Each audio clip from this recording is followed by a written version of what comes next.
നമസ്കാരം. മയക്കുമരുന്ന് ഉപയോഗത്തിൻ്റെ ലക്ഷണങ്ങളെക്കുറിച്ചും ചികിത്സയെക്കുറിച്ചുമാണ് ഇന്ന് സംസാരിക്കുന്നത്. ഏതെങ്കിലും രാസപദാർത്ഥം നിയന്ത്രണം നഷ്ടപ്പെട്ട് ആവർത്തിച്ച് ഉപയോഗിക്കുന്ന അവസ്ഥയാണ് സബ്സ്റ്റൻസ് അഡിക്ഷൻ. മദ്യം, കഞ്ചാവ്, കൊക്കൈൻ, MDMA എന്നിവയാണ് രാസലഹരികളായി ഉപയോഗിക്കുന്നത്. ഉപയോഗിക്കുന്നവരുടെയും വിൽപ്പനക്കാരുടെയും വലിയ ഒരു ശൃംഖല കേരള സംസ്ഥാനത്ത് രൂപപ്പെടുന്നു എന്നത് ഭയാനകമായ അവസ്ഥയാണ്.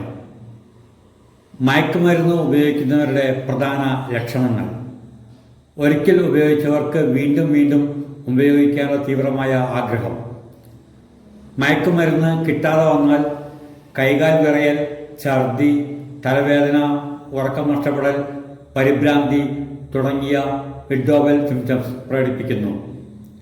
ജോലി, കുടുംബം, ആരോഗ്യം, സാമ്പത്തികം എല്ലാം നഷ്ടപ്പെടുന്നു. സബ്സ്റ്റൻസ് അഡിക്ഷൻ ഒരു മാനസിക ആരോഗ്യ പ്രശ്നം ആണ്. ഡീടോക്സിഫിക്കേഷൻ, മെഡിക്കേഷൻ, കൗൺസിലിംഗ്, റീഹാബിലിറ്റേഷൻ എന്നിവ വഴി രോഗവിമുക്തി നേടാം. മറ്റൊരു വിഷയമായി നാളെ കാണാം. നന്ദി, നമസ്കാരം.